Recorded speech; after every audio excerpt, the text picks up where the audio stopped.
Cek 1, 2. Bapak Ibu sekalian, cek sound dulu ya. Apabila suara saya terdengar, boleh diacungkan jempolnya. Oke, baik Bapak Ibu sekalian, kita mulai saja. Assalamualaikum warahmatullahi wabarakatuh. Selamat pagi, salam sejahtera untuk kita semua. Dan akhirnya kita bisa kembali lagi di webinar Pudak Scientific Bapak Ibu sekalian ya. Bagaimana kabarnya? Nah, semoga tetap sehat selalu ya Bapak Ibu sekalian. Walaupun sekarang masih dalam kondisi pandemi dan kita berharap semoga bisa cepat berakhir pandeminya. Kita bisa bertatap muka langsung lagi seperti sedia kala ya. Baik Bapak Ibu sekalian, webinar yang Bapak Ibu ikuti hari ini adalah tentang praktikum fisika. Apakah praktikum fisika ini bisa dilakukan di rumah? Sepertinya tidak akan terjadi masalah gitu ya kalau kita lakukan praktikum fisika di rumah. Nah, pasti Bapak Ibu bingung dong gimana sih cara praktikum fisika di rumah atau seperti apa hal-hal yang perlu diperhatikan ketika Bapak Ibu nanti melaksanakan praktikum di rumah. Nah, kita akan dapat jawabannya pada webinar kali ini ya. Baik Bapak Ibu sekalian, sebelum kita mulai ada beberapa hal yang perlu saya sampaikan. Yang pertama adalah berkaitan dengan tata tertib webinar. Yang pertama adalah room meeting-nya sudah dibuka sejak 9.30. Jadi yang belum masuk silahkan untuk tetap masuk. Nanti misalnya kalau Bapak Ibu tiba-tiba keluar bisa langsung masuk lagi aja, nggak apa-apa. Dan sampai saat ini peserta yang berkumpul di sini sekitar 142 dan masih dalam tahap check-in ya. Jadi masih tetap berjalan sambil kita mulai. Kemudian panitia akan membuat peserta dalam keadaan mute ya. Jadi Bapak Ibu semuanya akan di-mute selama kegiatan ini, kecuali nanti dipersilakan oleh moderator untuk misalnya di sesi tanya jawab seperti itu. Kemudian silakan Bapak Ibu sekalian boleh mengkonfirmasi lewat chat kehadirannya ya, nama lengkap kemudian asal institusinya di kolom chat dipersilahkan ya. Walaupun tadi sudah kami absen sebetulnya pada saat check in ya, tapi barangkali ada yang terlewat silahkan di chat seperti itu. Kemudian kalau bisa peserta dilarang untuk melakukan share link kepada siapapun yang berada di luar grup ini karena akan merugikan bagi orang yang sudah mendaftar. Karena Bapak Ibu sekalian yang mendaftarnya lumayan mengantri ya, jadi tidak seluruhnya kami accept, itu hanya 250 orang pertama yang kami accept seperti itu ya. Kemudian jangan lupa juga username Zoom-nya Bapak Ibu sekalian mohon disamakan dengan nama Zoom nama yang Bapak Ibu pertama kali mendaftar. Pada saat mendaftar misalnya namanya Iksan, kemudian pada saat masuk Zoom misalnya Oppo A3. Nah, itu akan membingungkan kami pada saat proses absensi ya seperti itu. Kemudian pada saat nanti selama pematerian berlangsung, Bapak Ibu dipersilakan untuk misalnya bertanya ya melalui kolom chat ya yang ada di Zoom ini. Jadi Bapak Ibu silakan untuk chat.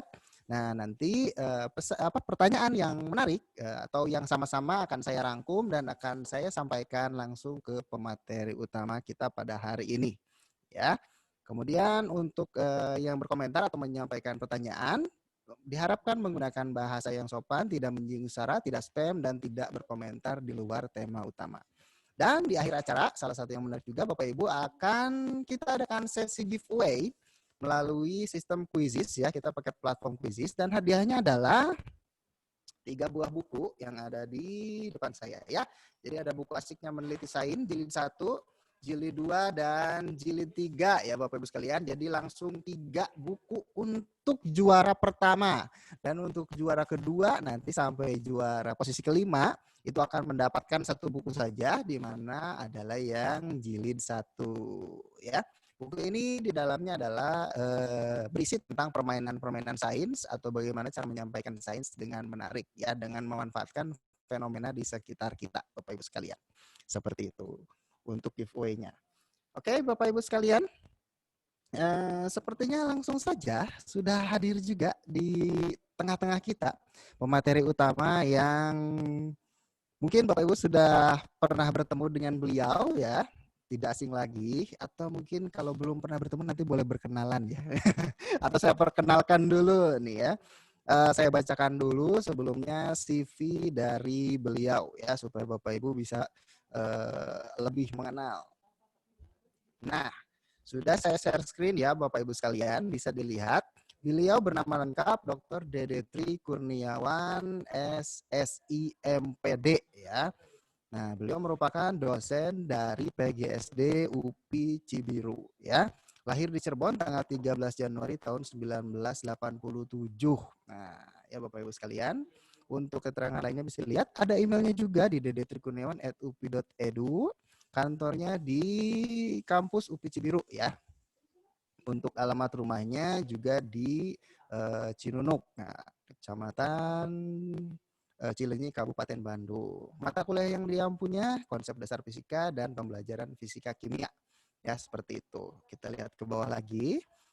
Beliau menyelesaikan pendidikannya di S1-nya adalah di Universitas Pajajaran, kemudian S2-nya di Universitas Pendidikan Indonesia dan S3-nya juga di Universitas Pendidikan Indonesia dengan konsentrasi pendidikan IPA. Ya Bapak Ibu sekalian bisa lihat tahun masuk dan keluarnya dan penelitiannya juga judul skripsi, tesis dan disertasinya ya. Jadi pengembangan program perkuliahan fisika berarti membangun kemampuan representasi matematik dan grafik dari suatu fenomena fisik untuk calon guru matematika. Wah, ke matematika tapi ternyata ya. Oke. Dan ini adalah pengalaman penelitian dalam 5 tahun terakhir. Jadi cukup banyak juga pengalaman penelitian dari pemateri kita pada hari ini. Nah, ya Bapak Ibu bisa lihat langsung saja. Masih penelitiannya, wah luar biasa sekali. Bapak Dedi sangat rajin ya. Selanjutnya ada juga pengabdian pada masyarakat Bapak Ibu sekalian yang bisa dilihat pada share screen yang saya bagikan ya. Bapak Ibu juga aktif dalam kegiatan pengabdian pada masyarakat. Wah, ini sangat banyak sekali. Artikel ilmiah dalam 5 tahun terakhir. Ya, Bapak Ibu bisa dicek saja. Dan nanti jika memerlukan juga bisa kami bagikan. Barangkali Bapak Ibu punya penelitian yang di keahliannya Bapak pemateri kita pada hari ini. Nanti Bapak Ibu bisa berkonsultasi mungkin langsung. Ya tentunya dengan izin beliau ya Bapak Ibu sekalian. Seperti itu. Oke, sangat banyak sekali. Menjadi pemakalah juga. Ya. Kita bisa lihat. Oke. Seminar ilmiah. Oke, presentasi dan karya buku dalam 5 tahun terakhir ya. Nah, silakan Bapak Ibu sekalian. Barangkali ada buku-buku yang menarik. Nah, boleh Bapak Ibu sekalian nanti menghubungi langsung ke pemateri kita ya, Pak Dede Tri Kurniawan. Perolehan haki, nah, ya. Ada juga. Oke.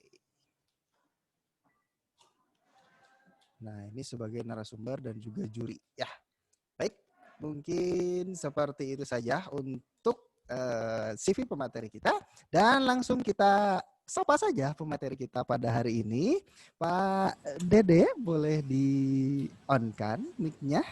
Baik, bismillahirrahmanirrahim. Assalamualaikum warahmatullahi wabarakatuh. Selamat pagi, semangat pagi Bapak Ibu. Terima kasih Kang Isan, atur nuhun, senang bisa kembali berjumpa di sini. Alhamdulillah Pak ya, sudah lama tidak berjumpa Pak ya. Iya, bagaimana Pak, sehat Pak kabarnya Pak? Alhamdulillah sehat, walaupun cuaca kadang hujan, kadang panas, gitu ya, angin besar. Tapi semangat tetap membara Pak ya. Iya, terima kasih Kang Isan. Oke. Baik, alhamdulillah. Ya, baik Bapak Ibu sekalian, kalau saya biasanya manggilnya ke Pak Dedi ini adalah Pak Detik ya. Jadi ini julukannya Pak ya? Iya, betul. Iya, Pak Detik biasanya saya bilangnya. Jadi lebih mudah diingat. Oke. Baik, mungkin Pak Dedek untuk mengefektifkan waktu, mungkin kita langsung masuk saja ke sesi materi utama.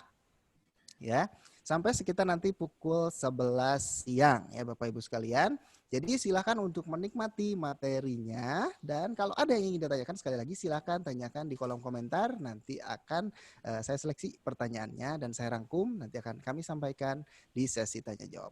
Baik Pak Dede, kami persilakan untuk menyampaikan materinya. Baik, Kang Isan, Kang Moci, hatur nuhun pisan. Terima kasih Bapak Ibu, mohon izin untuk bisa membagikan screen share. Baik Bapak Ibu, apakah telah tampak? Kang Isan sudah tampak, Kang Isan? Sudah, Pak. Sudah tampak. Oke, baik.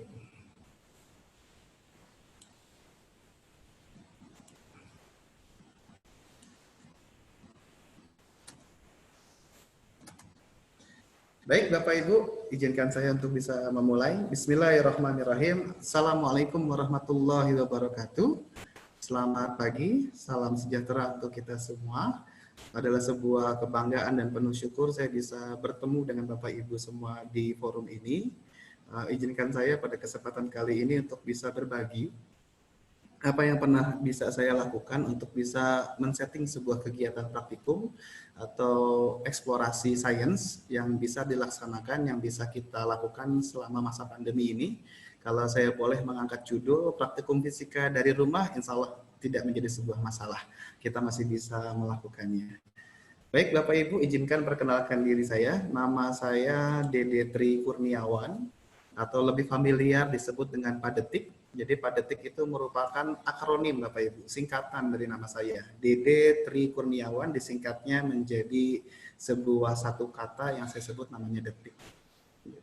Saya dikenal juga sebagai seorang aktivis Bapak Ibu, jadi aktivis sosial media. Jadi dengan mengeklik hashtag Detik ini akan muncul mungkin beberapa ya keisengan saya yang bisa saya bagi di sosial media. Baik Bapak Ibu, tadi sudah dibacakan riwayat singkat CV dari Pak Isan mengenai tentang latar belakang pendidikan saya dan asal saya. Saya dari Cirebon Bapak Ibu, dari SMP, SD, SMA, kemudian lahir, orang tua semuanya dari Cirebon, dan saat ini saya merantau untuk bisa pindah ke Bandung, dan saat ini saya berinstansi di PGSD UPI Kampus Cibiru. Baik Bapak Ibu, sebagai pengantar, mungkin saya memulai dengan sebuah ungkapan dari Mas Menteri, yaitu tentang konsep merdeka belajar. Yang saya di sini ada titik tekannya adalah diberinya sebuah kebebasan untuk berinovasi, untuk bisa menyelenggarakan pembelajaran sebaik mungkin bagi siswa kita. Jadi adanya sebuah kebebasan berinovasi untuk bisa men-setting pembelajaran.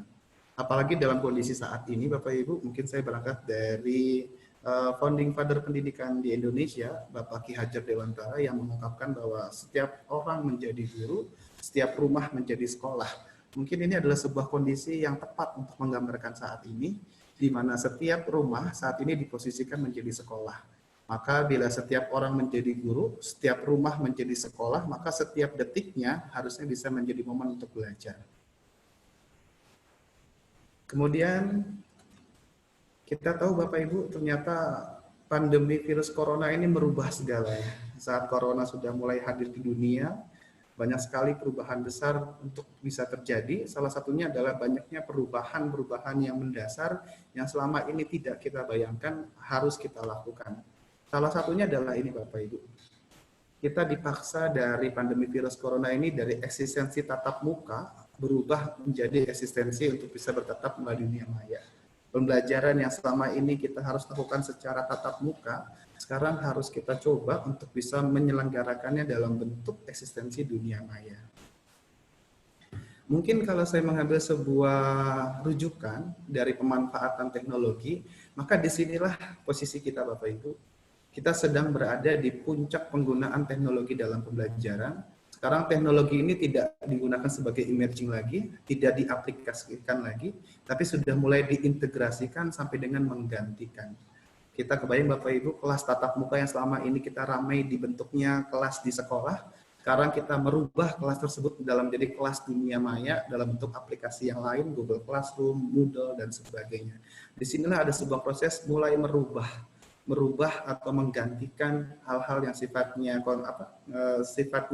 yang lama menjadi suatu hal yang bentuknya menjadi digital. Selama ini kita ujian menggunakan pensil dan kertas, sekarang dirubah ujian dengan menggunakan aplikasi. Disinilah puncak penggunaannya. Boleh saya simpulkan bahwa saat ini bahwa kita bukan belajar menggunakan ICT lagi, tapi sekarang kita dipaksa untuk belajar ICT agar bisa tetap terus belajar. Gitu. Jadi kita menggunakan ICT untuk belajar, bukan belajar untuk menggunakan ICT. Maka perlu sebuah motivasi dan kemampuan spirit yang tinggi untuk bisa ngulik penggunaan ICT ini. Kemudian Bapak Ibu, selama ini kita memposisikan sains, belajar IPA khususnya, itu lebih banyak sebagai pengetahuan Bapak Ibu. Nah, semoga saja dengan pandemi ini, dengan belajar dari rumah ini, kita bisa memposisikan sains tidak banyak porsinya sebagai pengetahuan. Tapi kita kembalikan lagi belajar sains ini kepada hal yang bermakna, kita akan posisikan belajar sains ini sebagai cara berpikir, sebagai cara menyelidiki, dan juga hubungannya dengan teknologi dan masyarakat. Gitu. Sehingga nanti pada saat kita belajar fisika, tidak memposisikan apa itu fisika sebagai pengetahuan, apa itu kecepatan, apa itu percepatan, gaya itu seperti apa, tidak. Tapi kita akan mengajak siswa-siswa kita untuk bisa memposisikan sains sebagai cara berpikir dan cara menyelidiki. Salah satu jalannya adalah dengan cara praktikum dan eksperimen. Nah, inilah yang akan membuat pembelajaran sains ini menjadi bermakna sehingga komposisinya tidak didominasi oleh pengetahuan saja pada saat belajar sains. Nah, mungkin dengan menggunakan kesempatan melatih keterampilan cara berpikir dan juga cara menyelidiki, maka sebenarnya kita sedang memberikan sebuah kesempatan atau peluang bagi siswa kita untuk melatih scientific methodnya. Bagaimana mereka membuat observasi, bagaimana mereka bertanya, bagaimana mereka berhipotesis, bagaimana mereka melakukan eksperimen, beranalisis sampai dengan membuat sebuah kesimpulan.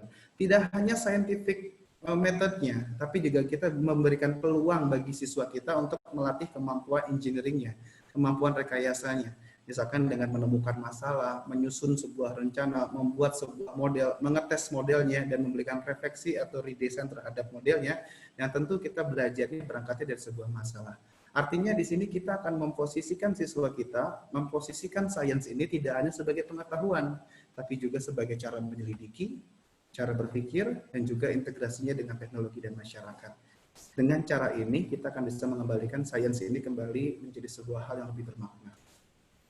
Ya, saat kebijakan belajar dari rumah terjadi, nah, maka apakah praktikum ini bisa berjalan, dan bagaimana kita perlu mempersiapkannya, gitu.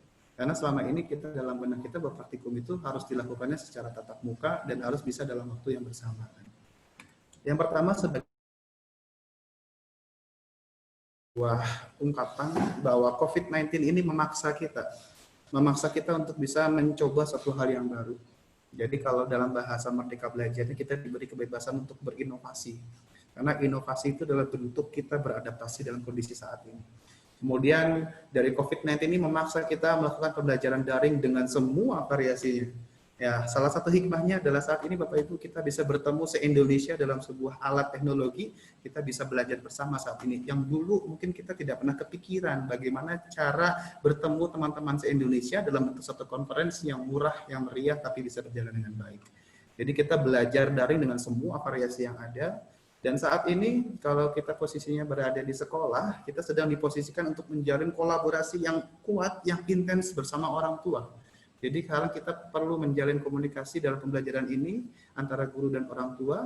Dan yang terakhir Bapak Ibu mungkin yang bisa saya tekankan bahwa ternyata ya di sini guru memfasilitasi dan mendampingi proses belajar dan juga pendampingan dengan orang tuanya. Karena kalau berkegiatan praktikum atau berkegiatan pembelajaran di tingkat sekolah dasar atau lebih rendah tentu butuh pendampingan dari orang tuanya. Nah, apa peran teknologi dalam pembelajaran Bapak Ibu? Ternyata kalau saya definisikan belajar itu adalah sebuah pengalaman untuk mengalami pembelajaran, maka dari teknologi inilah siswa akan dibuat untuk mengalaminya. Karena dengan cara mengalami ini, maka akan tingkat memorisasi yang dimiliki oleh siswa akan menjadi besar. Saya mengambil sebuah teori Bapak Ibu. Teori ini saya ambil dari Edgar Dale. Di sini mengungkapkan bahwa tingkat memorisasi siswa akan meningkat bila keterlibatan siswa ini menjadi banyak, Bapak Ibu. Jika hanya membaca, hanya 10% saja yang akan diingat oleh siswa. Jika mendengar kata hanya 20%, tapi dengan menggunakan simulasi atau melakukan suatu hal yang nyata, maka yang akan diingatnya adalah 90%. Berarti kesimpulannya adalah sebagai berikut, Bapak Ibu. Semakin aktif siswa belajar, maka akan semakin banyak tingkat memorisasi yang diberikan. Disinilah teknologi berperan. Teknologi berperan untuk bisa memberikan sebuah pengalaman belajar sehingga seolah-olah siswa mengalami proses belajar tersebut. Walaupun dengan cara simulasi, walaupun dengan cara bentuknya virtual, tapi seolah-olah ada pengalaman yang mereka rasakan sehingga bisa mereka rasakan pengalaman belajar sehingga tingkat memorisasinya bisa meningkat. Disinilah peran teknologi. Baik Bapak Ibu, bagaimana men-setting praktikumnya atau bagaimana men-setting kegiatan eksperimennya? Mungkin yang pertama adalah kita mencoba untuk mengubah dulu bahwa penugasan praktikum itu bukan hanya penugasan yang biasa, tapi penugasan ini untuk bisa melatih keterampilan proses dan juga rekayasanya. Bisa berangkat kita dari masalah, kemudian mendesain rencananya, menyusun jadwalnya, memonitoringnya, menilai, dan mengevaluasi. Jadi sekali lagi Bapak Ibu, kita mencoba dengan mendefine masalah, mendesain rencana, menyusun jadwal, memonitoring, menilai, dan mengevaluasi. Namun kondisinya saat ini Bapak Ibu, kita sedang dalam kondisi yang tidak tatap muka, maka kita perlu mengenal terlebih dahulu sebuah persiapan menyelenggarakan pembelajaran secara digital. Kalau boleh saya ungkapkan bahwa pembelajaran ini mesti dipersiapkan. Karena kalau kita gagal dalam mempersiapkan, sesungguhnya kita sedang mempersiapkan sebuah kegagalan. Maka kita perlu mengenal terlebih dahulu Bapak Ibu, ruang belajar yang selama ini bisa dikembangkan. Ada namanya ruang belajar 1, ruang belajar 2, ruang belajar 3, dan juga ruang belajar 4. Ruang belajar 1 dan 2 ini kita sebut sebagai namanya synchronous learning. Sedangkan ruang belajar 3 dengan ruang belajar 4 ini kita sebut namanya asynchronous learning. Apa yang membedakan antara sinkronus dengan asinkronus adalah masalah waktu kebersamaannya antara guru dengan siswanya. Kalau sinkronus itu berarti maknanya Bapak Ibu, guru dengan siswa bertemu dengan waktu yang sama.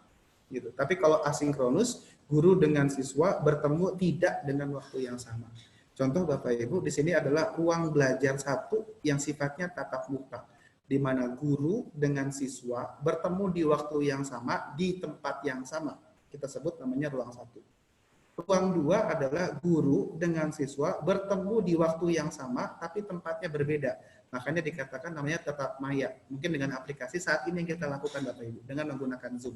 Kita berada sedang belajar di ruang 2. Gitu.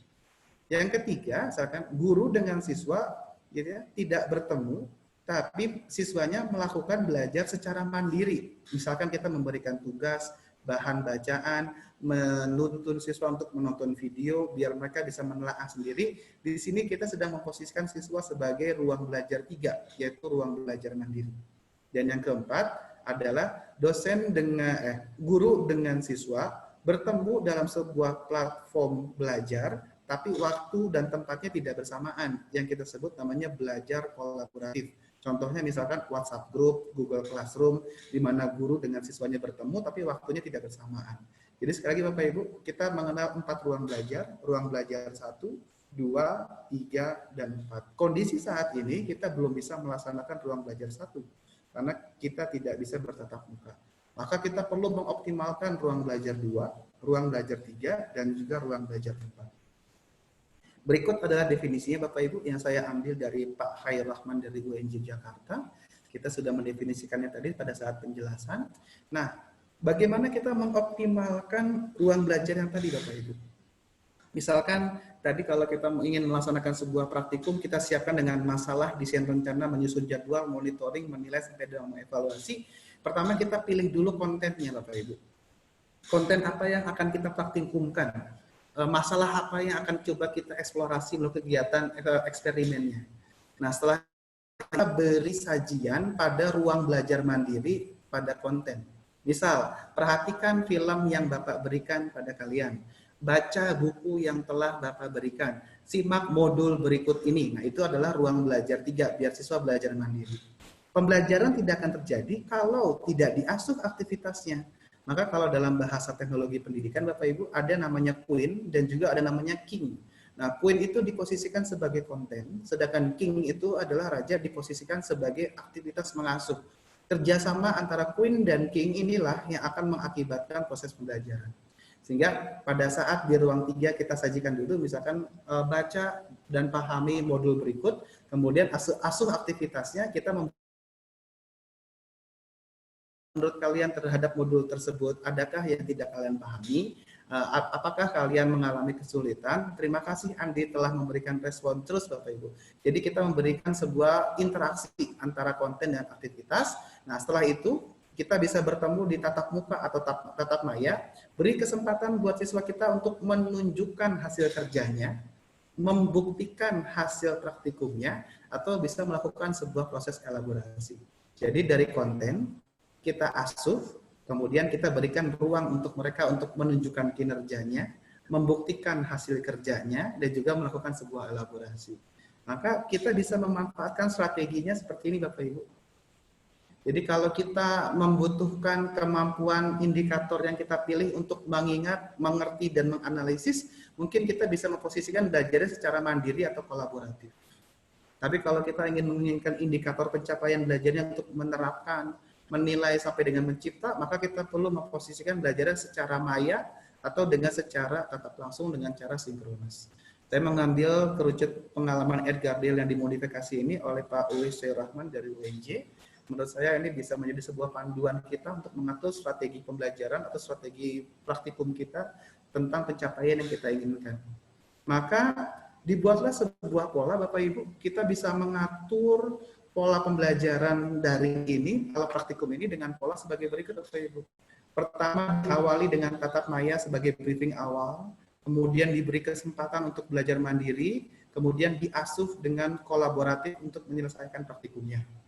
Atau kita beli dulu mereka sebagai modul untuk belajar mandiri, kemudian kita asuh praktikumnya, bertemu di tatap maya untuk melaporkan hasil praktikumnya.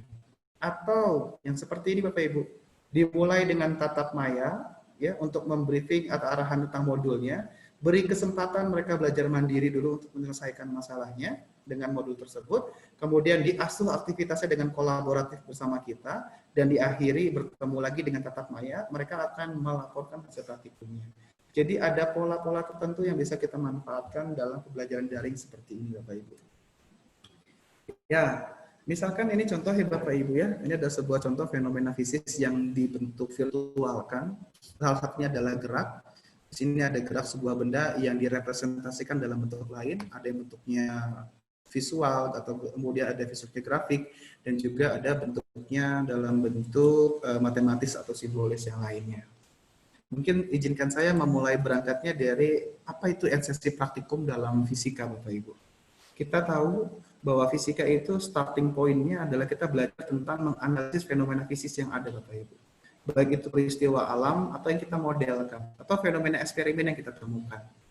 Dari sini kita akan melakukan sebuah kegiatan eksperimen untuk berusaha melakukan pengamatan terhadap besaran fisisnya. Kita mencoba untuk mencari hubungan apa yang terjadi dalam besaran fisis pada peristiwa alam ini.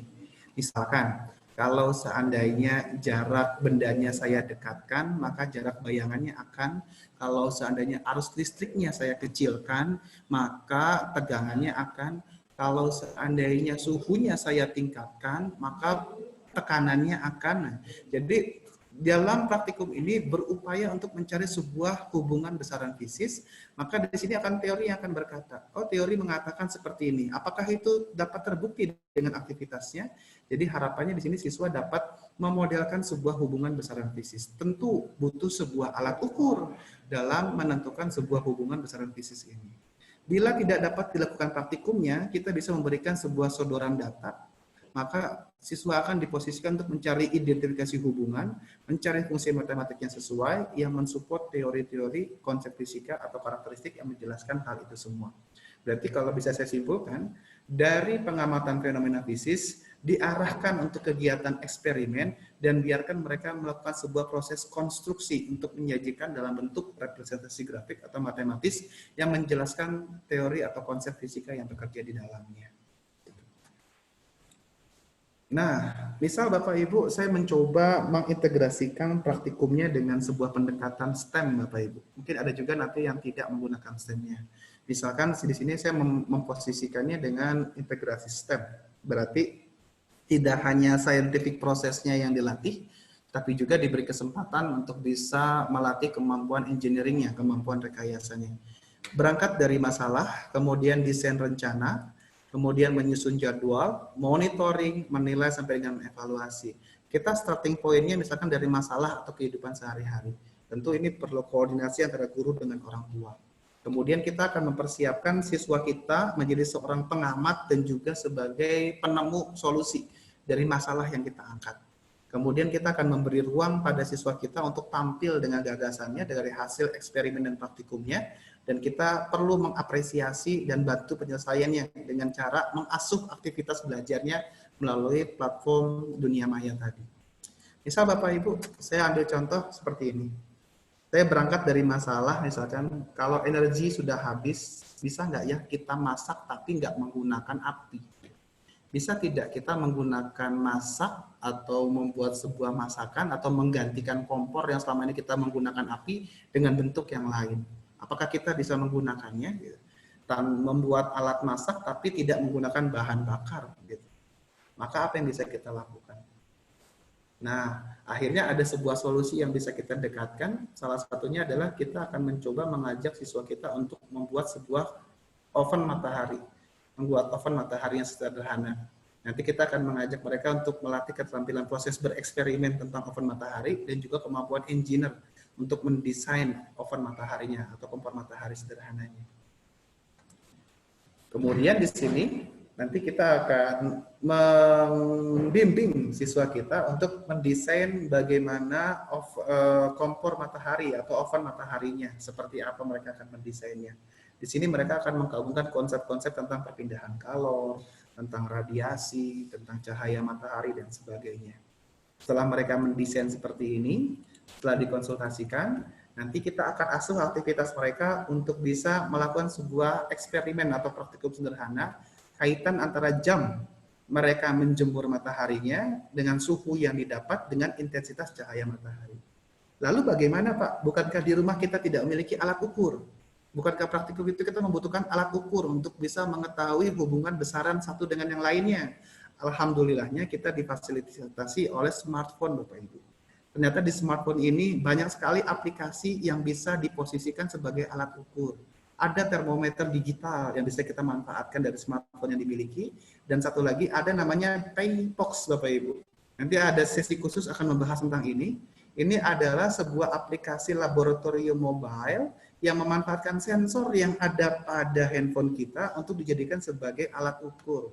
Salah satunya adalah mengukur intensitas cahaya Bapak Ibu dengan memanfaatkan sensor yang berada dalam handphone kita. Nanti ada sebuah sesi khusus yang akan membahas tentang namanya PayPox Bapak Ibu. Jadi ternyata kendala praktikum di rumah kalau tidak memiliki alat ukur bisa kita jembatani dengan sebuah smartphone yang difasilitasi dengan aplikasi-aplikasi untuk menjadi sebuah alat ukur untuk bisa melaksanakan praktikum yang dilakukan.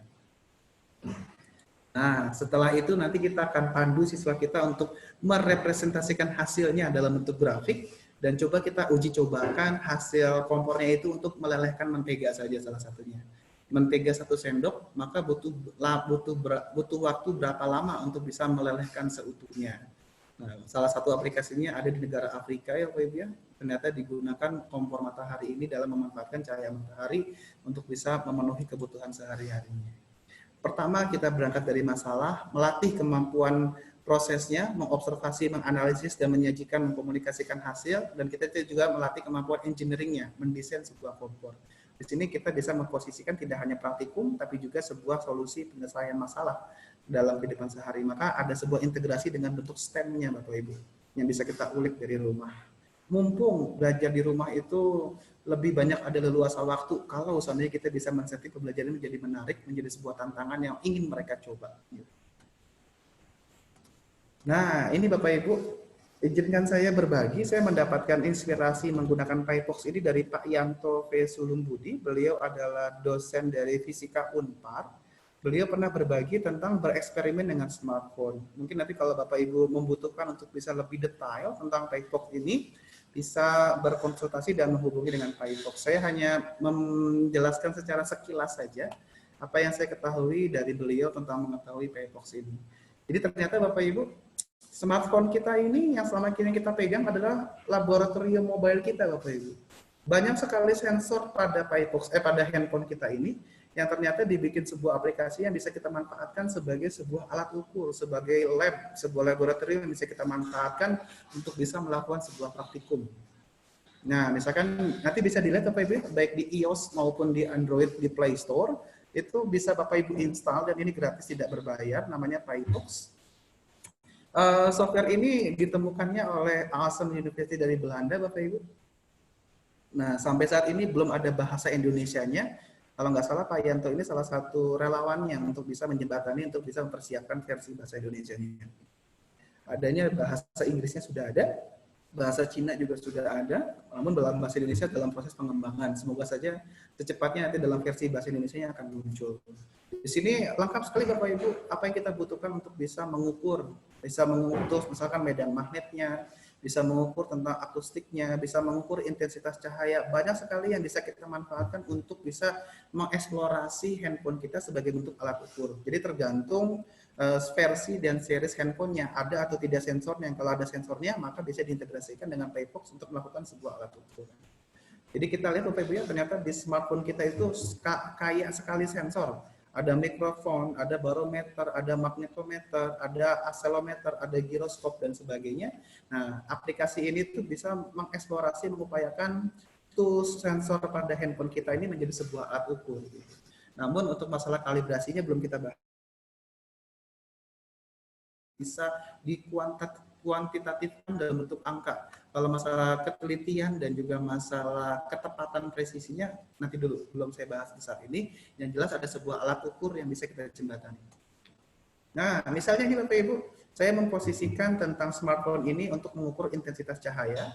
Nah, saya ingin memadukan antara masalah jarak dengan cahaya, intensitas cahaya yang terukur. Lux meter itu kan mahal Bapak Ibu ya, atau kandela meter itu kan mahal. Tapi dengan smartphone kita bisa mengukur intensitas cahaya ini. Kalau jaraknya dijauhkan, jaraknya didekatkan, maka apa yang terjadi? Bahkan kita juga bisa mengukur tentang sentrifugal dari putaran roda kita. Gitu. Smartphone-nya dimasukkan, maka akan terukur bagaimana kondisi sentrifugal pada roda sepeda dan sebagainya. Jadi kita bisa mengeksplorasi jenis alat ukur apa yang tersedia dalam smartphone ini, kemudian disajikan dalam bentuk praktikum apa yang bisa kita lakukan bersama dengan siswa kita di rumah. Ya, itu yang pertama Bapak Ibu. Kalau seandainya kita memposisikan praktikumnya secara nyata dengan memanfaatkan alat ukur dari mobile phone yang kita miliki. Nah, bagaimana kalau kita ingin melaksanakan praktikumnya secara virtual? Nah, salah satunya adalah situs yang paling terkenal, penyaji animasi dan praktikum virtual adalah PET dari Colorado. Mungkin kita bisa mengoptimalkan penggunaan PET Colorado ini selama belajar dari rumah ini berlangsung ya Pak Ibu. Mungkin suatu saat nanti saya membayangkan nanti Pudak membuat sebuah portal khusus untuk virtual belajar secara gratis yang dibagikan pada guru. Misalkan namanya pudakscientific.com, aplikasi virtual, silakan dimanfaatkan. Jadi ada sebuah akses tentang simulasi animasi yang diintegrasikan dalam portal Pudak sehingga nanti bisa kita manfaatkan. Contoh Bapak Ibu, mungkin sebagian besar Bapak Ibu telah mengetahui situs ini. Banyak sekali aplikasi yang bisa kita gunakan, baik itu fisik, biologi, chemistry, dan sebagainya.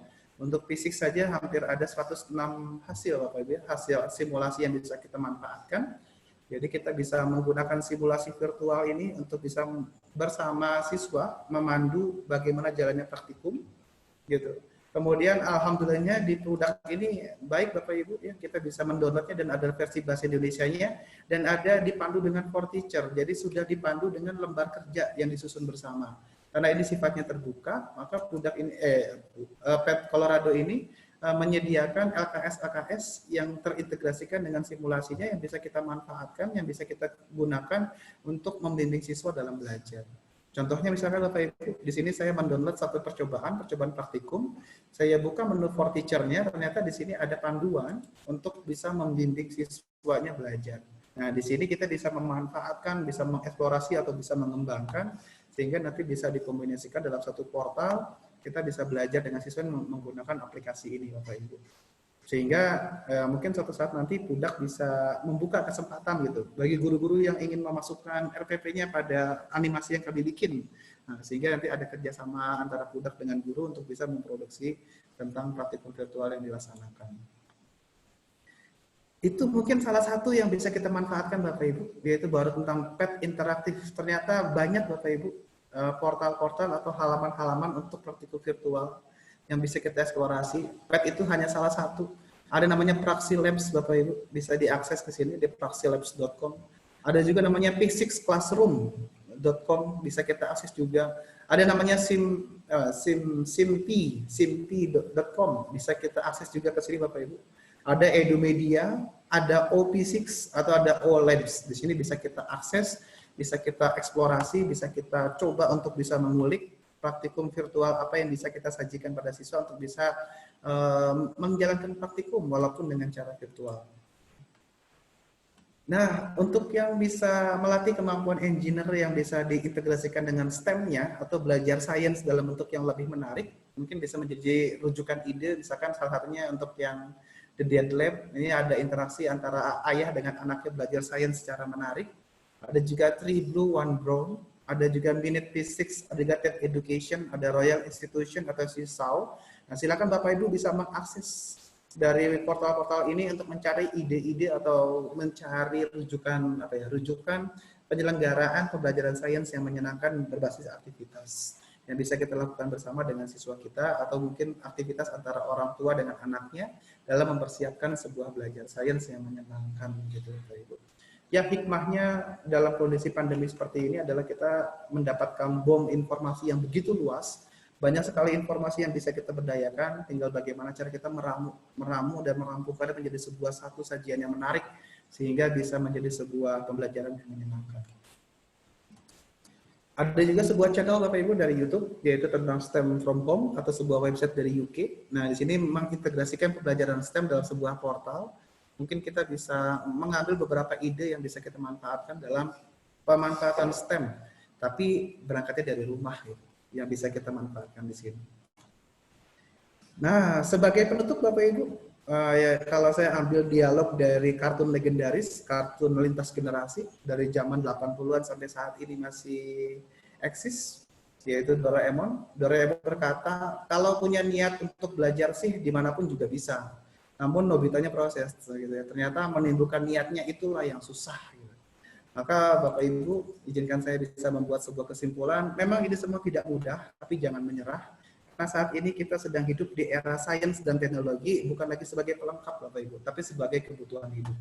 Di era pandemi seperti ini, sains sangat dilirik, teknologi sangat dibutuhkan, karena sekarang sudah tidak menjadi sebuah pelengkap hidup, tapi justru menjadi sebuah kebutuhan hidup Bapak Ibu. Sehingga kita perlu mendekatkan siswa dan anak didik kita juga untuk bisa membiasakan mereka untuk bisa memahami sains dan teknologi untuk bisa bertahan hidup di era sekarang ini. Mari Bapak Ibu, bersama kita akan berdiskusi untuk bisa membuat sains tetap bermakna dengan memberi kesempatan buat anak-anak kita ini belajar untuk cara berpikir dan cara menyelidiki dari konten sains yang kita sajikan.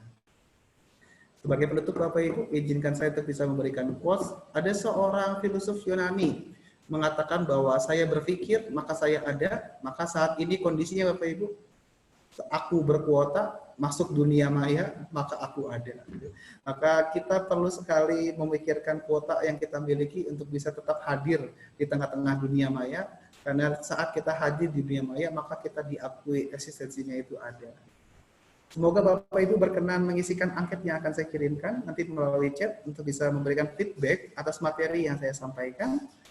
Sebagai penutup, saya hanya bisa mengatakan gak ngulik, gak asik Bapak Ibu. Semoga dengan portal-portal informasi, dengan stimulan apa yang kita berikan saat ini, Bapak Ibu mulai mau mengulik, mulai mau mengeksplorasi apa yang bisa kita sajikan untuk bisa memberikan praktikum terbaik bagi siswa-siswa kita nanti. Hampura hapunten hatur nuhun, terima kasih Bapak Ibu, senang bisa bertemu, semoga kita bisa berdiskusi dengan baik. Kang Isan, hatur nuhun Isan, mungkin ini yang bisa saya sampaikan. Iya, baik. Terima kasih Pak Dede ya. Atau Pak Detik ya, saya bilangnya lebih enak Pak Detik. Jadi materinya sangat menarik sekali ya Bapak Ibu sekalian. Jadi gimana sih tadi juga ada apa namanya aplikasi ya. Aplikasi Pipox. Pipox itu Pak. Mic-nya bisa dinyalakan Pak Dede? Iya lupa Pipox Pak, maaf. Saya Pipox lupa. ya. Nah, Pipox ya Bapak Ibu sekalian. Nah, nanti mungkin bisa itu gratis Pak ya di App Store ya? Ya, di App Store atau di Apple atau di Play Store. Play Store itu ada semuanya. Ah, gratis ya. Bapak Ibu bisa dicoba nanti langsung ya si Pipox-nya ini ya. Kayaknya bisa kita manfaatkan semaksimal mungkin. Oke, Bapak Ibu sekalian, barangkali ada yang ingin bertanya dan waktu kita masih cukup lapang ya. Maksudnya kita mepet-mepet ke setengah 12 dan alhamdulillah sekarang waktunya masih lapang. Silakan Bapak Ibu yang ingin berdiskusi untuk menyampaikan pertanyaannya di kolom komentar ya. Silakan. Mumpung ada kesempatannya nih, masih luang waktunya alhamdulillah. Silakan Bapak Ibu sekalian bagi yang ingin bertanya boleh di kolom komentar ya. Silakan. Sudah ada? Semoga Oh. tetap berkenan mengisikan angket ya Pak Ibu ya, dari yang barusan saya share di Iya, chat betul. sekalian. Betul. Sudah ada Kak Insan. Sudah ada, coba ya. Nih saya bacakan dari Ibu Wida Yuliantini. Ini pertanyaan pertama. Bagaimana caranya agar anak tidak mengantuk dalam belajar fisika di jam siang? Waduh. Biasanya kalau ketemu belajar sains ya, nggak hanya fisika sih Pak ya, biologi juga kimia gitu ya. Kalau siang, walaupun IPS juga sama, kayaknya kita dikasih dongeng gitu ya. Iya. Oke, Betul, mungkin betul. bisa langsung dijawab aja Pak Dede. Silahkan. Baik Bapak Ibu, memang siang hari ini adalah suatu hal kondisi jam istirahat ya Bapak Ibu ya, tapi walaupun gimana kita tetap harus bisa melaksanakan pembelajarannya. Salah satunya adalah kita harus bisa menyajikan suatu konten yang menarik Bapak Ibu, agar siswa ini tidak jenuh, tidak bosan dalam belajar fisika. Misal Bapak Ibu, kalau belajar fisika untuk menghitung, untuk menelaah dan sebagainya itu menjadi suatu hal yang mengantuk, kenapa tidak kita arahkan saja untuk menonton Bapak Ibu. Misal kita tontonnya sejarah tentang apa, sejarah tentang listrik, sejarah tentang Thomas Alva Edison, sejarah tentang apa. Kan film-film seperti itu banyak Bapak Ibu. Mungkin saya ambil contoh seperti ini Bapak Ibu ya. Kalau nonton Avenger siang-siang ngantuk nggak Bapak Ibu? Gitu. Salah satunya adalah film Avenger tentang Endgame. Di situ membicarakan tentang kita nggak ngantuk ya, kita menikmati alur ceritanya gitu. Tapi di situ kan ada bahasa kuantumnya, ada bahasa tentang fisika yang lebih mendalamnya, tapi dikemas dalam bentuk entertain, jadi satu hal yang menarik. Nah, mungkin salah satunya adalah kalau seandainya tidak ingin mengantuk, nah bagaimana cara kita beri aktivitas Bapak Ibu? Coba yuk kita ngulik, ngeklik kayak main ini nih di pad nih, main di pad, coba pindah-pindahin grafiknya gimana, dieksplorasi saja. Karena kalau di pad itu kan istilahnya nggak usah takut rusak Bapak Ibu. Salah ngeklik gampang, tinggal di close nyalain lagi gitu. Jadi kan akhirnya kita diberi kesempatan bahwa mereka bisa mengeksplorasi kegiatan dengan menggunakan praktikum virtual. Nah mungkin kita bisa posisikan pada saat belajar siang itu adalah belajar untuk bereksplorasi, belajar untuk bisa memberikan ruang kebebasan buat mereka untuk bisa melakukan sebuah aktivitas. Mengantuk itu salah satu penyebabnya adalah tidak ada aktivitas yang dilakukan, terlalu banyak diam, kemudian melihat suatu hal yang membosankan sehingga menjadi ngantuk. Nah, mungkin bisa kita posisikan dengan cara memberi aktivitas. Memberi aktivitasnya misalkan dengan memanfaatkan virtual laboratorium. Begitu Pak Isan, terima kasih banyak.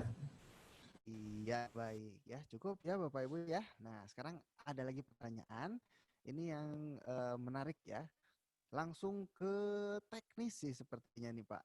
Jadi dari Ius Nurjaman ya Bapak Ius Nurjaman. Pak, bolehkah sharing ide bagaimana merancang percobaan tentang vektor fisika kelas 10 yang bisa dilakukan siswa di rumah? Nah, kira-kira ada nggak Pak nih buat materi vektor praktikum di rumah? Silakan Pak. Ya. Nah, kalau mungkin bakteri vektor itu bisa kita lihatnya adalah resultan gaya aja Pak. Tentang praktikumnya tentang resultan gaya. Misal kita karena mungkin neraca pegasnya nggak ada, kita manfaatkan aja neraca-neracanya pakainya ini Pak, pakai neraca pegas yang biasa atau pakai sensor tertentu yang bisa mengibaratkan masalah gaya. Misal ada sebuah benda ditarik ke kanannya misalkan dengan berapa newton, ke atasnya berapa newton, maka resultannya berapa, coba dicek dengan alatnya bisa sama atau tidak. Atau mungkin kalau tentang vektor ini bisa kita pancing tentang kesetimbangan Pak. Sebuah benda digantung gitu, sebuah benda digantung, berat bendanya berapa, maka tegangan kalinya berapa yang terjadi. Coba buktikan dengan alat ukur neraca pegas yang dimiliki. Kalau neraca pegas yang nggak dimiliki, kita bisa dengan menggunakan apa ya, mobile labs yang kita miliki untuk bisa mengetahui gaya yang dimilikinya. Mungkin bisa dengan cara seperti itu Pak. Yang terakhir kalau nggak salah di PET itu difasilitasi tentang vektor Pak di matematik. Nah, tentang mencari sebuah resultan gaya. Nah, barangkali tentang faktor ini bisa kita manfaatkan tentang praktikum-praktikum yang sifatnya itu menentukan resultan atau gaya utuh yang bisa kita cari dari sebuah posisi atau sebuah sistem yang kita ajukan. Begitu Pak Isan? Barangkali bisa direspon oleh Pak Iusnya atau nuhun. Oke, baik.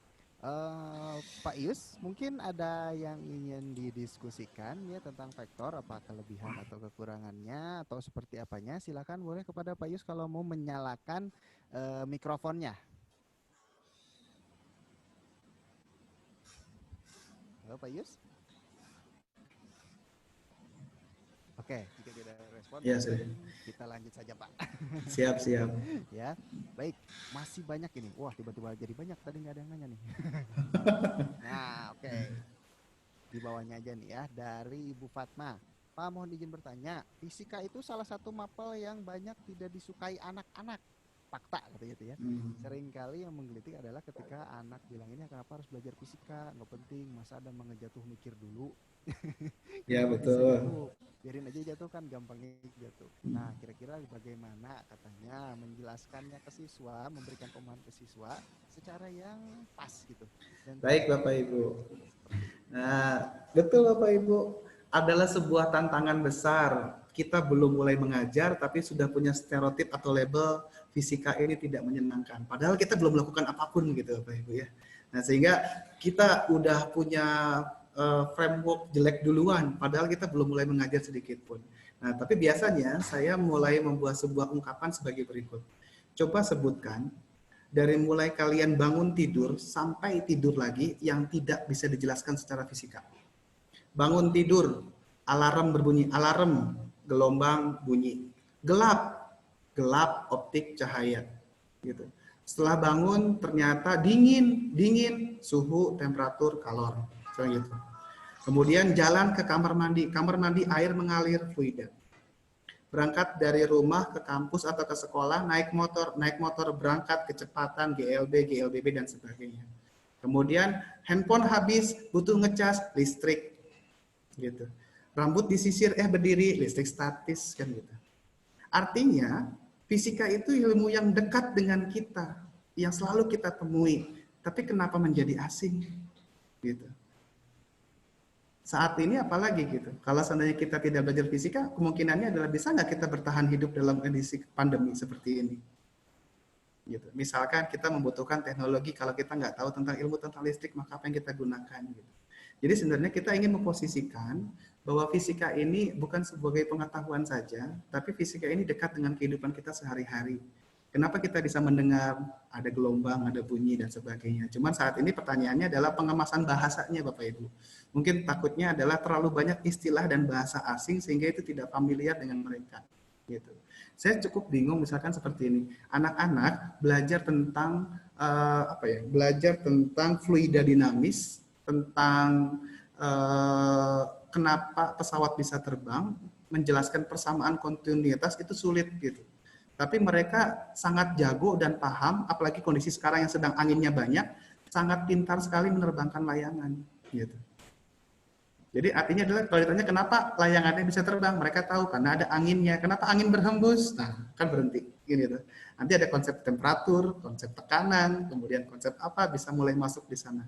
Jadi mungkin menjadi sebuah bermakna belajar fisika kalau bisa dikembalikan lagi dalam kehidupan sehari-hari yang mudah mereka pahami. Gitu. Makanya saya bilang kalau belajar fisika itu starting point-nya dari mana? Dari fenomena fisis. Dari fenomena fisis. Mungkin saya ambil contoh misalkan Bapak Ibu ya, tempat yang tinggi sama tempat yang rendah temperaturnya beda atau tidak. Misalkan gini, Bandung sama Cirebon, tinggi yang mana? Tinggian Bandung dong dibandingkan Cirebon karena Bandung kan ada di gunung gitu. Terus ditanya, Bandung sama Cirebon lebih dingin yang mana? Bandung lebih dingin dibandingkan Cirebon. Tapi ada fenomena aneh Bapak Ibu. Bukankah semakin tinggi makin dekat dengan matahari? Harus semakin panas dong. Nah, diajak dengan benturan pikiran seperti itu. Sehingga mereka akan mencari tahu, oh iya ya, bukannya makin ke atas makin dekat sama matahari, harus makin panas dong. Kenapa hal itu terjadi? Kok nggak terjadi? Nah, silakan mereka bereksplorasi mencari tahu. Jadi berangkatnya dari starting fenomena fisis, kemudian dari kejadian-kejadian biasa, kita berusaha untuk mencari penjelasan-penjelasannya. Hal ini terjadi pada saat anak-anak kecil, Bapak Ibu. kelas 1 SD, 2 SD yang mulai banyak tanya, itu kenapa, ini buat apa gitu. Nah, berharapnya fisika itu diposisikan seperti itu. Dengan fenomena fisik yang biasa, tapi dicari dengan penjelasan yang masuk akalnya itu karena apa. Nah, barangkali nanti Bu Fatma ya tadi ya. Bu Fatma, nah kira-kira bisa merespon nggak nih Bapak Bu Fatma? Barangkali kita bisa berdiskusi bersama yang bisa kita telah bareng-bareng dengan teman-teman di sini. Mangga Ibu Fatma. Atau Kang Isan, mangga Kang Isan, kumaha Kang Isan. Boleh, silakan Bu Fatma kalau ingin menyalakan mikrofonnya untuk berdiskusi langsung. Ini sudah balas juga ya, benar Pak, sudah dijelaskan begitu katanya. Terus ditambah kalau begitu fisika mudah, tapi kalau gitu nggak usah pakai rumus katanya. Bu, Pak, yang kadang-kadang kita bisik, yang kita pikirkan adalah bahwa fisika itu hanya pelengkap nilai, Bapak Ibu. Coba kita akan mencoba mengubah gitu bahwa fisika itu bukan hanya sebagai pelengkap nilai, tapi sebagai kebutuhan dan juga skill hidup yang harus mereka kuasai. Gitu. Misalkan kalau kita mikirkan sekarang belajar fisika itu kita harus bisa mengetahui tentang konsep temperatur. Karena kalau kita tidak mengetahui konsep temperatur, maka kalau dalam kondisi kepanasan kita akan terbakar. Jadi salah satunya mumpung sekarang kita bisa diposisikan belajar di rumah, nah kita coba men-setting. Jadi fisika tidak hanya lagi sebagai pengetahuan, tapi mencoba untuk bisa mengalihkannya ke cara berpikir dan juga cara menyelidiki dengan bentuk sebuah aktivitas praktikum dan juga eksperimen. Gitu. Nah, semoga ini bisa membuat pembelajaran fisika, membuat image fisika ini menjadi suatu hal yang berbeda. Karena kalau nggak salah untuk usia SMP, usia SMA itu adalah usia-usia anak-anak tampil eksis karena IG dan Facebooknya suka bermunculan hal yang aneh-aneh. Nah, gimana kalau nggak memposisikan mereka eksis dan tampil dengan karya sainsnya, dengan karya ide-ide cemerlangnya, tapi memiliki konsep sains di dalamnya. Tidak harus mendalam, tidak harus baik, tapi mereka berani untuk mencoba menyampaikan sebuah produk atau hasil, tapi dengan konsep sains yang ada. Nah, kita coba manfaatkan kondisi perkembangan anak dalam kondisi seperti itu untuk eksplorasi sains yang bisa kita setting. Mumpung sekarang belajarnya dari rumah sehingga mereka punya resource tersendiri. Misalkan ditantang misalkan gitu. Sekarang lagi susah bikin physical distancing. Coba bikin alat biar kita menggunakan alat tersebut maka kita berada di posisi jarak aman antar interaksi dengan orang. Nah, diberi sebuah masalah ini kan mereka punya imajinasi tuh. Pakai apa ya? Baju yang physical distancing, konsep jarak kan, konsep jarak berarti ada aturan apa dan sebagainya bisa masuk. Nah, mungkin dengan cara seperti itu kita bisa mengemas sains dalam bentuk yang berbeda. Mungkin mereka nggak tahu itu konsepnya apa, tapi mereka bisa implementasikan dalam bentuk produk, dapat hasilnya. Gitu. Mungkin seperti itu. Atau misalkan seperti ini Bapak Ibu, ya, dilakukan sebuah praktikum di rumahmu, maka di jam berapakah panas matahari paling terik terjadi? Gitu. Selama ini kita tinggal di rumah bertahun-tahun, tapi kita nggak pernah tahu jam berapakah rumah kita paling panas. Nah, bikin praktikum dengan menggunakan smartphone, termometer digital, setiap jam diukur suhunya, maka dibikin grafiknya. Oh, ternyata rumah saya hari ini paling panas ada pada jam. Nah, itu kan menarik Bapak Ibu. Di samping belajar tentang sainsnya, dilatih juga kemampuan engineeringnya, telaah seperti itu, Pak Isan, atau Bapak Ibu yang lain, atau mohon. Oke, baik mungkin dari Bu Fatmah katanya masih mau merespon Bu. Saya ini hostnya, Bapak host bisa di-unmute. Oke, nah ini Bu Fatma bisa merespon silahkan. Suara saya sudah masuk. Masuk Ibu Sudah. Fatma, terima kasih. Terima kasih Bapak atas jawabannya, menarik sekali. Memang fisika di sini, meskipun saya memang basicnya bukan fisik, tapi karena saya mengajarnya di level junior, jadi mau nggak mau memang harus berkecimpung juga di fisika. Sebenarnya ketika memang anak-anak berpikir seperti itu kan sangat wajar ya Pak ya. Seperti kita dulu ketika sekolah juga demikian gitu. Permasalahannya memang ada lagi gitu. Yang pengen saya tanggapin yang tadi sudah dari Bapak Ibu menanggapi juga bahwasanya anak-anak di sini permasalahannya bukan hanya di fisika saja ternyata. Ketika sudah menyangkut rumus itu berarti mereka juga ada skill cara berhitung itu yang belum bisa. Sehingga mereka merembet tuh masalahnya, menyalahkan fisika juga gitu. Akhirnya mereka bilang bahwa fisika itu adalah hal yang sesuatu yang tidak menarik meskipun kita sudah berusaha menjelaskan seperti itu. Saya kasih contoh peristiwa misalnya di biologi sendiri. Misalnya anak-anak juga sama. Banyak sekali istilah seperti fisika yang memang tidak dipakai sehari-hari buat mereka. Kebetulan kalau di sekolah kami itu anak kami itu untuk referensi bahasa Indonesianya itu sangat kurang malah. Sehingga kalau misalnya kita mengacu ke bahasa ilmiah gitu, mereka malah tambah apaan sih kenapa harus ada bahasa-bahasa seperti itu yang tidak pernah mereka pakai dalam keseharian gitu. Sehingga bertanya, Miss kenapa sih harus banyak sekali istilah yang harus kita hafal gitu. Mereka berpikir bahwa ini harus dihafalkan.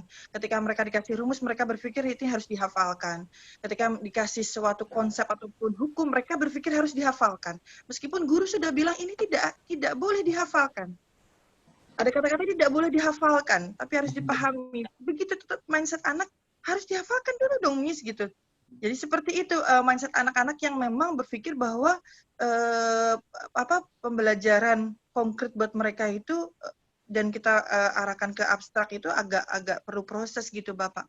Sehingga kami ya sudah pelan-pelan. Mau nggak mau kalau kita mempelajari belajar sama anak-anak tentang fisika, mau nggak mau kita harus ada soal di mana soalnya ada yang namanya perhitungan. Nggak mungkin kalau soal studi kasus seperti yang hanya cerita seperti itu tidak mungkin, karena memang seperti itulah KD yang harus tercapai dalam artian di penilaian tesnya, tes tertulisnya. Jadi kami sangat terbentur dengan sebagai guru sangat terbentur dengan anak itu sebenarnya itu gimana caranya agar mereka tidak berpikir bahwa ini tuh harus dihafal gitu.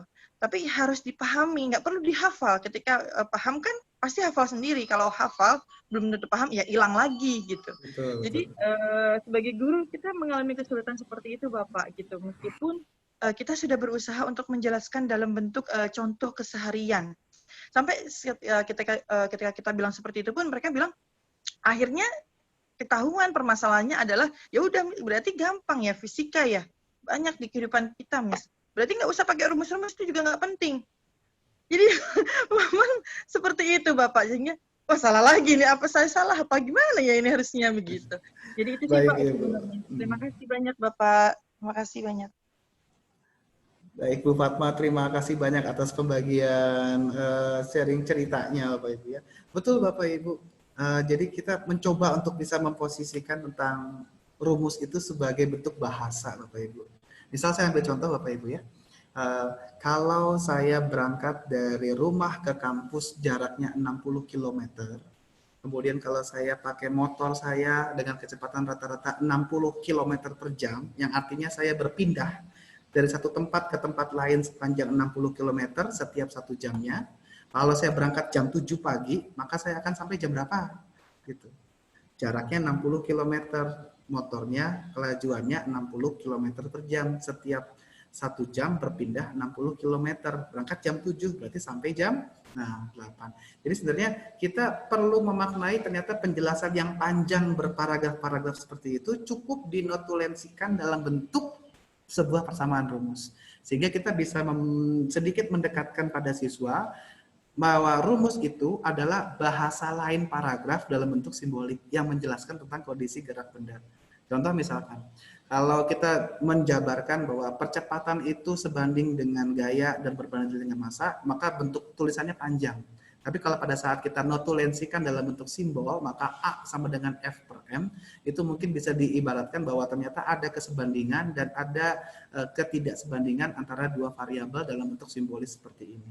Gitu. Jadi sebenarnya yang perlu kita tanamkan itu adalah konsepnya terlebih dahulu Bapak Ibu, karena mana yang sebanding, mana yang terbanding balik, bahwa ini yang dibesarkan maka mempengaruhi besarannya mana. Setelah mereka tahu tentang keterkaitan dari besarannya, maka berusaha untuk dituliskan secara ringkas dalam bentuk rumus, gitu, dalam bentuk persamaan matematis. Nah dari sinilah baru kita bisa kaji untuk kasus-kasus yang bisa kita ambil dalam bentuk contoh soal. Biasanya kalau siswa mengerjakan soal yang mirip dengan contoh soal itu lancar. Tapi kalau ada satu variabel yang kita rubah saja, biasanya agak sedikit macet. Nah, sebenarnya di sini berarti yang kita lihat berarti siswa itu memahami tentang soalnya, bukan konsepnya yang kita dekatkan. Nah, mungkin kalau sekarang bisa kombinasikan bahwa sekarang kita tidak memposisikan sebagai pengetahuan untuk menyelesaikan soal, tapi coba kita posisikan lagi sebagai cara berpikir dan juga cara menyelidiki. Salah satunya adalah siswa memahami konsep tentang hubungan antar besaran, Nah, di situ konsep-konsep fisisnya itu akan bisa masuk.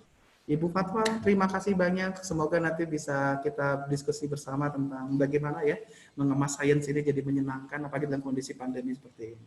Baik, Pak Isan, mangga Pak Isan.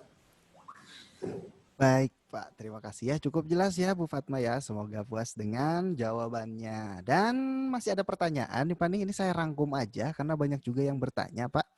Jadi mengenai pembelajaran online atau pemberian tugas tadi, Pak. Jadi nih, gimana sih strategi untuk siswa yang ada di rumah bisa menggunakan aplikasi yang berfungsi sebagai alat lab tadi, Pak?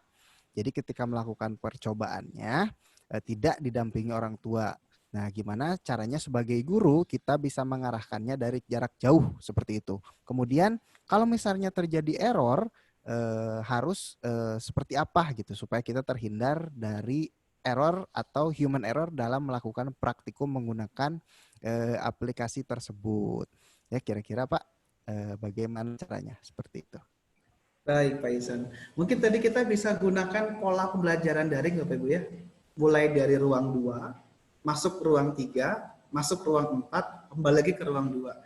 Nah, ruang 2 itu kayak gini nih, kita sedang tatap muka. Misalnya saya posisikan, Bapak Ibu, saya posisikan sebagai guru, Bapak Ibunya diposisikan sebagai siswa gitu. Kan? Halo anak-anak, apa kabar gitu. Kita akan mencoba melakukan praktikum ya. Praktikum kali ini kita akan mengukur tentang intensitas cahaya matahari di rumah kalian masing-masing. Nah, di sini kita akan coba memposisikan belajar bagaimana kita mengetahui ternyata kalau semakin besar intensitas cahaya matahari, maka akan pengaruhi temperatur lingkungan di sekitarnya. Apakah itu benar? Adakah hubungan dengan hal itu? Nah, maka Bapak akan meminta kalian untuk mengukur intensitas cahaya matahari dan juga temperatur dari rumah kalian masing-masing. Nanti 1 minggu ke depan, Bapak minta kalian melaporkan grafiknya dari setiap jam dan setiap hari yang menggambarkan kondisi intensitas cahaya di rumah kalian. Nah, alat ukurnya kita bisa gunakan dengan smartphone kita. Silakan diinstal namanya PiPox. Nanti di situ screen kalian ini sebagai sensornya. Jadi hadapkan screen kalian itu terhadap mataharinya pada jam-jam tertentu. Misal, pengukuran dilakukan setiap 15 menit.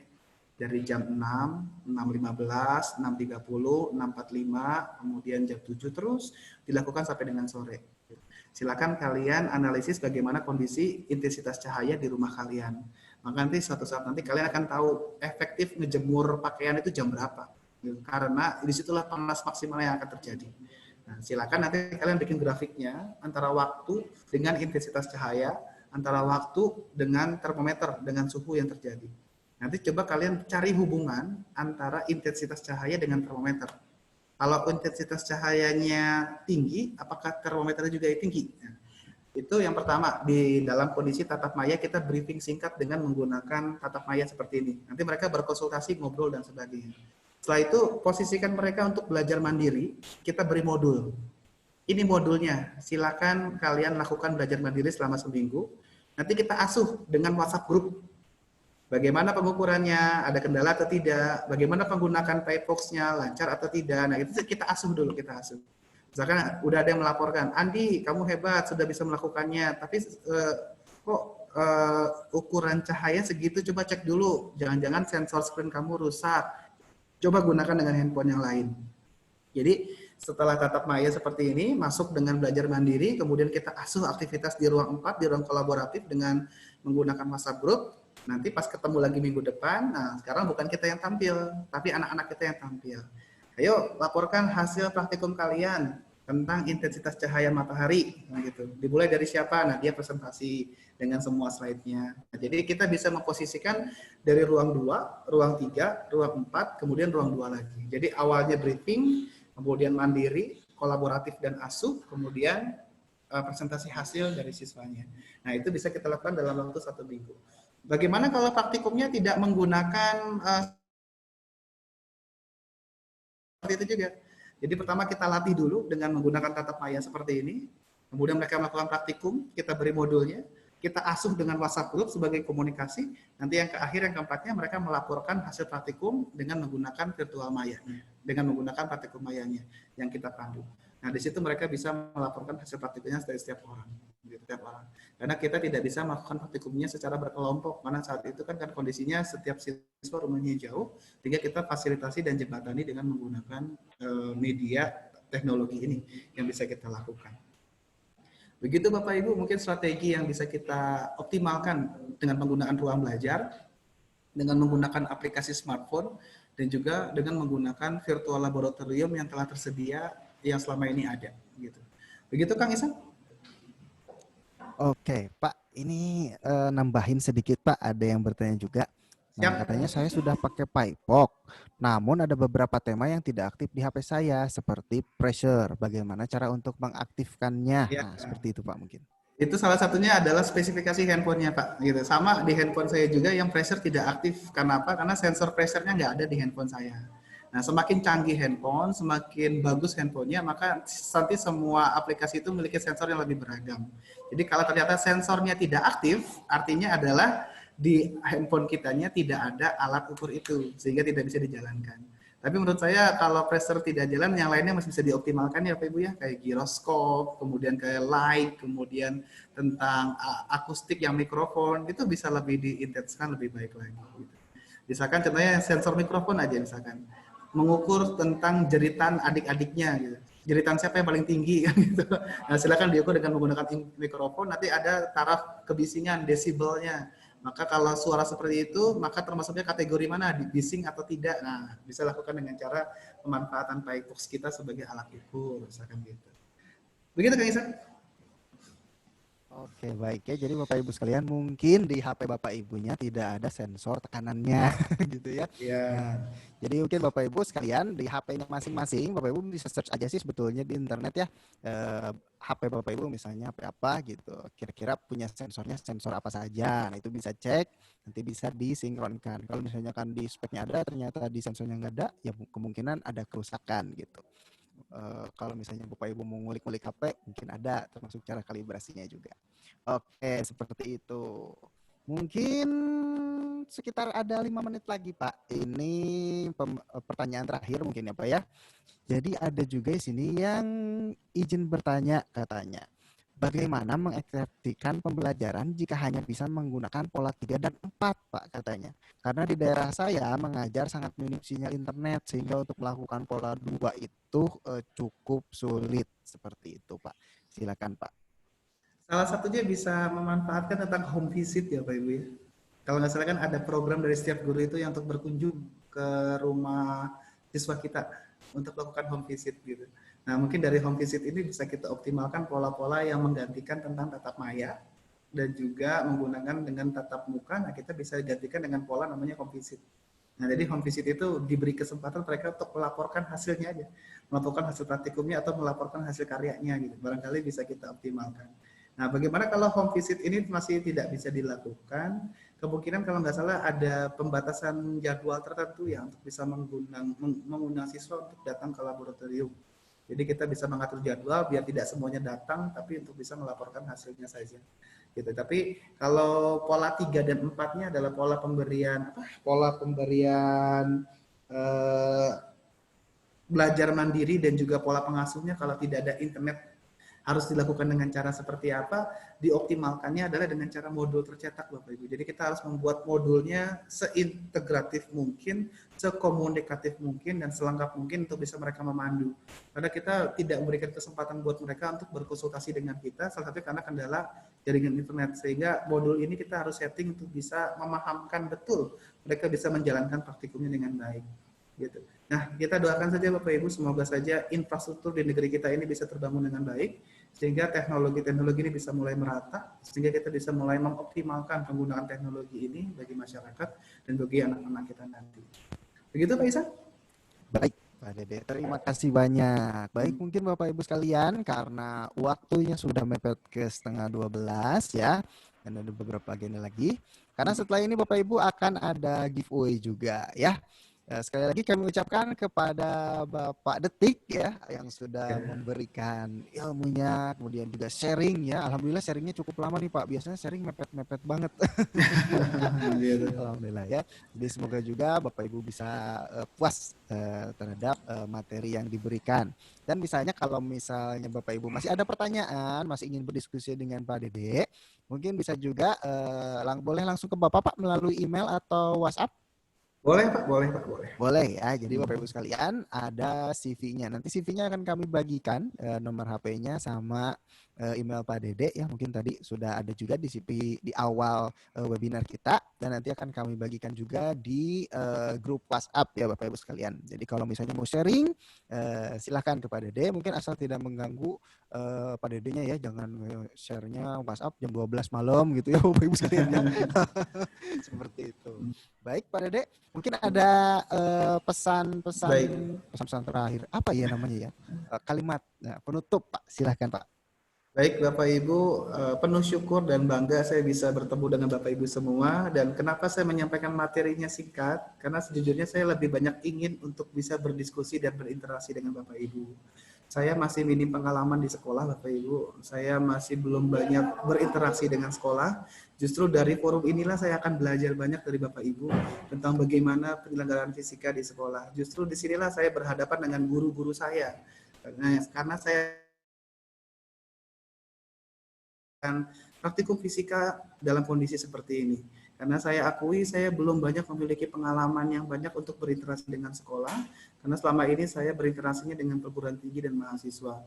Justru di sini saya berharap sekali bisa belajar banyak dari Bapak Ibu, dan terima kasih sudah mau sharing, terima kasih sudah mau memberikan respon, terima kasih sudah mau berbagi. Justru ini adalah sebuah pengalaman berharga buat saya, bahwa saya harus senantiasa untuk bisa mengetahui kondisi di sekolah, kondisi dengan yang terjadi di lapangan itu seperti apa, sehingga saya tidak terlalu tinggi dan beridealis untuk men-setting sebuah pembelajaran, tapi juga tidak terlalu rendah sesuai dengan kondisi kenyataan, tapi bisa menjembataninya untuk bisa memberikan sebuah solusi dan sebuah tawaran inovasi yang baik untuk bisa dilaksanakan semuanya. Tenang bisa berkenalan dengan Bapak Ibu semua. Semoga kita bisa bekerja sama dengan baik. Penuh syukur saya bisa bertemu dengan Bapak Ibu semua. Semoga nanti kita bisa bertemu kembali dalam forum yang lain. Terima kasih Bapak Ibu telah banyak mengajarkan banyak hal pada saya di ketemuan hari ini. Terima kasih Kang Ihsan, terima kasih Pudak Scientific. Semoga kita tetap bisa bekerja sama. Semoga suatu saat nanti pandemi ini bisa segera berakhir, dan semoga nanti kita bisa bertemu dalam tatap muka yang sesungguhnya. Semoga kita bisa dilanjutkan dengan kerjasama sesungguhnya. Punten hatur nuhun, terima kasih buat semuanya Bapak Ibu. Mangga Kang Ihsan. Ya, terima kasih Pak Dede ya, semoga kita bisa bekerja sama lagi di kegiatan-kegiatan lainnya ya, yang semoga kedepannya bisa kembali di sini ya Pak ya, di Ya. Lab Pudak atau di acara-acara lainnya. Baik Bapak Ibu sekalian, mungkin seperti itu untuk materi utama dan diskusi pada hari ini. Dan sebelum pengumuman dan kita tutup, kita akan ada sesi foto bersama Bapak Ibu sekalian. Jadi di sini kurang lebih ada 7 halaman ya, dengan kurang lebih 152 peserta. Bapak Ibu silahkan yang belum menyalakan videonya, Bapak Ibu silahkan untuk menyalakan videonya dan dipasang wajah yang terbaik ya, dengan senyuman yang sangat hangat seperti itu ya. Silakan Bapak Ibu sekalian, proses foto akan kita mulai. Bapak host sudah siap? Oke, Bapak host sudah siap. Jadi Bapak Ibu silahkan, karena di server kami Bapak Ibu tidak tahu ada di halaman berapa. Jadi setiap nanti kita foto, Bapak Ibu langsung bergaya aja ya, gitu misalnya. Oke, siap Bapak Ibu sekalian? Ini adalah untuk lembar pertama. Siap-siap, pasang senyumnya yuk. 1, 2, 3. Sekali lagi, 1, 2, 3. Sudah? Oke, sekarang untuk lembar kedua. Iya, tetap dipertahankan senyumnya. Yuk, siap. 1, 2, 3. Sekali lagi. 1, 2, 3. Oke. Lanjut sekarang ke lembar ketiga ya. Oke, sudah siap? 1, 2, 3. Sekali lagi. 1, 2, 3. Oke, selanjutnya lembar keempat. Mohon bersabar ya, masih 3 lembar lagi. Ya silakan, wajahnya yang cantik, yang gantengnya, senyumnya yang maksimal. Sudah siap? 1, 2, 3. Sip, sekali lagi. 1, 2, 3. Oke, lembar selanjutnya. Yo, mulai. 1, 2, 3. Iya, lagi sekali lagi. 1, 2, 3. Oke. Sip, dan ini adalah lembar terakhir Bapak Ibu sekalian. Sudah siap untuk lembar terakhir? Yuk, 1, 2, 3. Iya, sekali lagi, 1, 2, 3. Oke, sudah cukup Bapak Host? Oke, sudah ya Bapak Ibu sekalian. Sudah terdokumentasi. Nanti untuk hasil foto-fotonya Bapak Ibu bisa dapatkan di grup WhatsApp ataupun nanti di Facebook Budak Scientific. Dan untuk webinar kita kali ini nanti akan kita upload juga di Facebook Budak Scientific. Jadi Bapak Ibu yang ketinggalan bisa nonton ulang ya. Rekan-rekannya yang belum sempat ikut atau rekan kerja juga, sesama guru juga bisa diinformasikan nanti akan diupload di website atau di Facebook Budak Scientific ya Bapak Ibu sekalian. Seperti itu. Dan selanjutnya adalah Bapak Ibu sekalian, setelah kegiatan ini kita akan ada giveaway. Giveaway-nya menggunakan platform Quizizz Bapak Ibu sekalian ya. Jadi nanti kode kuisnya akan dibagikan di grup WhatsApp Bapak Ibu sekalian dan jangka waktu pengerjaannya itu adalah bersama-sama. Kuisnya akan kita mulai jam 12 ya. Pas kalau jam 12 kalau nggak mending setengah 1 aja ya. Pak Geri setengah 1 aja ya. Oke, kita mulai setengah 1 aja karena mau sholat dulu ya Bapak Ibu sekalian. Nah, jadi kita mulai setengah 1. Nanti akan dibagikan kodenya ya, kodenya share. Kemudian Bapak Ibu nanti masuk ke Quizizz-nya, join game. Kemudian untuk username-nya masukkan nomor HP dan nama. Ya, jadi nomor HP dulu, terus nama. Jangan nama aja ya, nanti kita susah mengidentifikasinya. Seperti itu ya. Jadi Bapak Ibu sekalian masuk ke website Quizizz, kemudian join game. Setelah join game Bapak Ibu sekalian langsung masukkan nama dan nomor HP ya. Setelah itu masukkan kode soalnya dan tunggu sampai setengah 1. Nanti pukul setengah 1 pas ya, jam 12.30 akan kami mulai kuisnya secara live. Jadi Bapak Ibu mengerjakannya secara bersama-sama ya. Dan setiap peserta hanya boleh melakukan 1 kali kesempatan. Jadi udah selesai nggak boleh masuk lagi.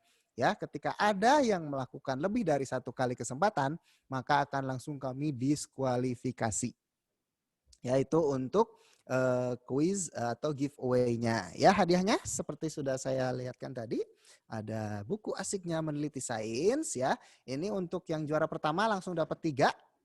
Yang juara 2 sampai 5 akan mendapatkan edisi 1 aja ya. Edisi 2 dan 3-nya bisa beli.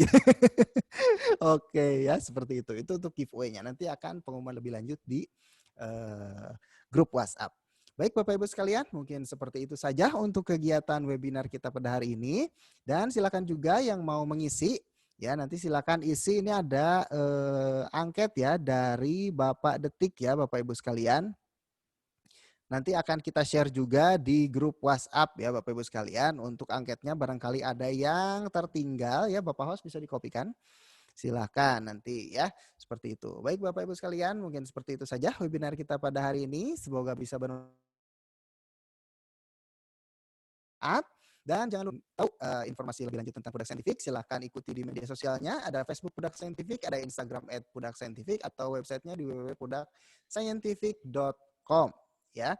Kemudian Bapak Ibu untuk webinar selanjutnya kita akan selalu melaksanakan webinar setiap 2 minggu sekali. Artinya sekitar tanggal belasan di bulan September ya kita akan laksanakan lagi webinarnya. Dan kita juga membuka kesempatan bagi Bapak Ibu sekalian yang ingin melakukan atau melaksanakan webinar bekerja sama dengan tim kami ya Bapak Ibu sekalian. Misalnya siswanya nih mau webinar, nah, kita bisa kerjasama dengan Budak Scientific ya. Jadi silakan nanti hubungi saja admin yang ada di grup ya, yang akhirnya 1300 nomornya seperti itu. Dan Bapak Ibu yang membutuhkan alat peraga silahkan kami tetap buka dari jam 8 pagi sampai jam 5 sore, hari Senin sampai Jumat. Dan jangan khawatir karena Bapak Ibu masuk ke store kami itu harus melewati protokol kesehatan seperti ukur suhu tubuh, cuci tangan, kemudian alat-alat peraga yang kami siapkan juga selalu kami disinfektan setiap hari untuk menghindari kemungkinan adanya virus ya, corona ya atau COVID-19. Baik, mungkin seperti itu saja Bapak Ibu sekalian. Terima kasih atas perhatiannya, atas kehadirannya, dan terima kasih sebesar-besarnya juga kami ucapkan sekali lagi kepada Bapak Dede Trikuniawan atau Bapak Detik. Semoga bisa bertemu lagi di kesempatan yang akan datang. Baik Bapak Ibu sekalian, mungkin seperti itu. Saya Muhammad Ihsan Pahlawan, pamit bersama tim kerabat kerja dari webinar Budak Saintifik. Terima kasih. Akhir kata, Assalamualaikum warahmatullahi wabarakatuh.